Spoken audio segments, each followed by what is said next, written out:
Mga hapon, Ma'am Pacquiao, mga hapon mga klase. Ito po ang King Report ng Aralin 3 sa Komunikasyon at Panaliksik. Pangwika sa gampaning nagbabasang mga pahayag sa iba't ibang social networking sites.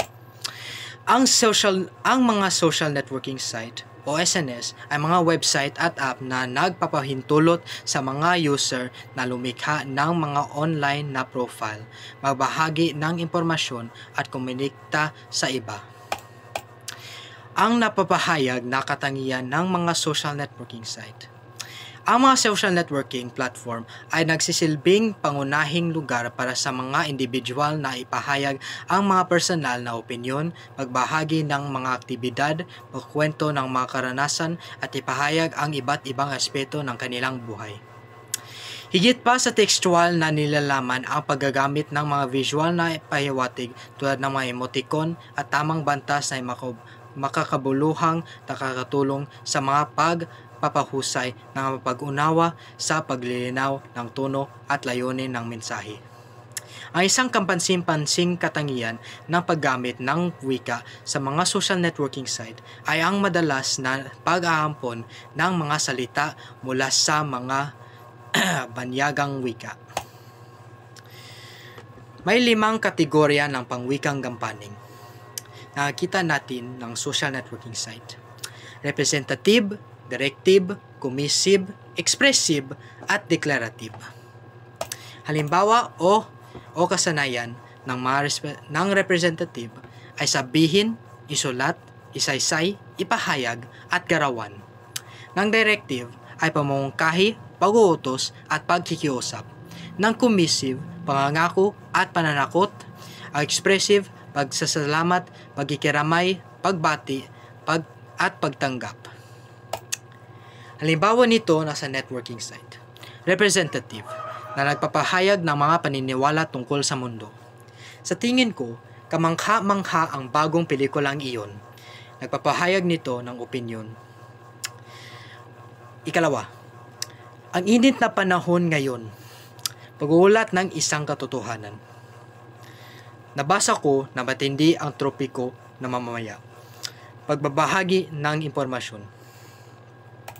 Ikalawa, halimbawa sa nito na sa networking site, direktibo.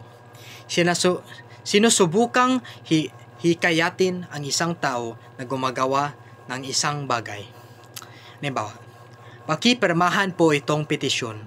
Sa ito, panghihingi siya ng pabor kung anumang ipetisyon ng anong ipirmahan nila. Ikalawa, tingnan ninyo itong video. Sa ito, nagbibigay siya ng kahit anong ibabuhat o yung anumang ginagawa siyang classmate o sa iyang mga kaibigan. Ikatatlo, huwag kalimutang mag-like at mag-subscribe. Nagbibigay siya ng utos o direksyon sa anumang na-view sa iyang video. Ikatatlo, komisibo. Pagdalaga ng isang kurso ng pagkilos sa hinaharap. Halimbawa, talagang pupunta ako doon sa sunod ng weekend. Sa ito, nagbibigay siya ang pangako na ano siyang ginagawa doon sa weekend. Ikalawa, magdodonate ako sa layuning iyan. Sa ito, nagpapahayag siya ng intensyon kung ano ang iyang ginagawa na layuning iyan. Ng layuning ito na magdodonate siya na anumang layuning cause. Ikatatlo, sumpa ko, hindi ko naulitin iyon. Sa ito, nagbibigay siya ng panata kung ano man ang hindi niyang ginagawa o hindi siya bumabalik na iginagawa. Ikalama ay ekspresibo. Pagpapahayag ng damdamin at saloobin. Halimbawa, maligayang kaarawan. Dahil dito, nagpapahayag siya ng pagbati kasi dayong araw ay ang araw niya na siya ay nanganganakan. Kasusunod ay nakikiramay ako sa iyong pagdalalamhati. Ito, nagpapahayag siya ng pagkikiramay kasi ay kasi siya ng ibang tao, medyo yang kaibigan o hindi, may siyang nakiramay sa iyang palaluhati kung ano man ang nagdahilan sa kanyang dadalamhati. At susunod, maraming salamat sa iyong tulong. Sa ito, nagpapahayag siya ng pasasalamat sa ibang tao na natutulong sila sa kanya kung ano bang ginagawa niya. At deklaratibo. Pagbabago ng estado ng mundo sa pamamagitan ng isang pahayag.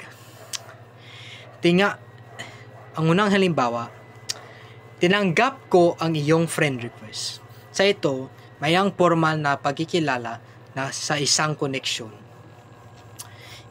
Ang susunod, sarado na ang grupong ito.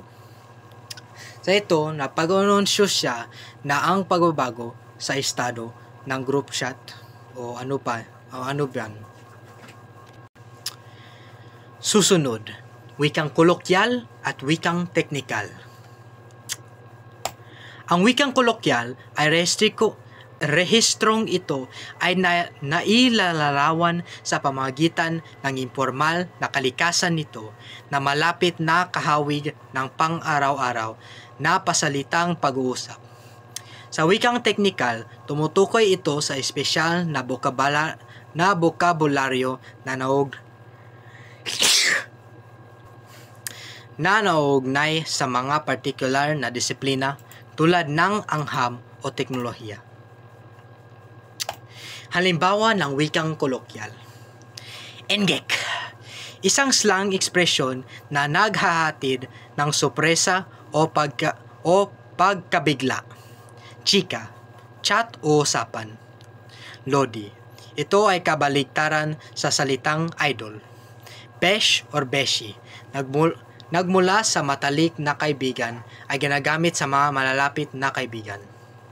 OMG ay ginagamit bilang pagdalalat para sa oh my god upang ipahayag ang maiintinding damdamin tulad ng sorpresa, pagkabigla, pananabik o pagkabigo.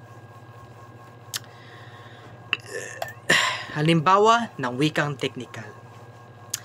Atlantroniko. Ang Atlantroniko ay isang e-book. Ang isang e-book ay librong agarang na-access na may mga digital na pahina na itinisenyo upang basahin sa isang computer, tablet o mobile device. Solantroniko ay isang email. Ang isang email ay mga mensaheng ipinanamahagi sa pamamagitan ng mga elektronikong paraan mula sa isang gumagamit ng computer sa isa o higit pang mga tatanggap sa pamamagitan ng isang network. Puok-sapot. Ang puok-sapot ay isang website. Ang website ay isang hanay ng mga kaugnay na isang webpage na matatagpuan sa ilalim ng lisang domain name sa karaniwang ginagawa ng isang tao o organisasyon. Konklusyon.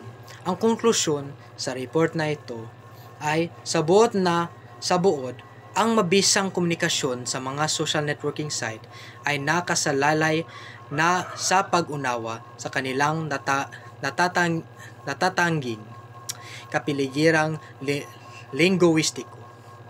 Sa pamamagitan ng pagkikilala sa mga tungkulin ng mahirestrong kolokyal at teknikal, paayon ng wika sa layunin ng mensahe, paggamit ng mga visual na pantulong, at pagkilala sa karaniwang kasanayan ng paghihiram ng mga salita, magsisiguro ng mga gumagamit ng kanilang mga online na ekspresyon ay malinaw, naangkop at tinatanggap ng maayos.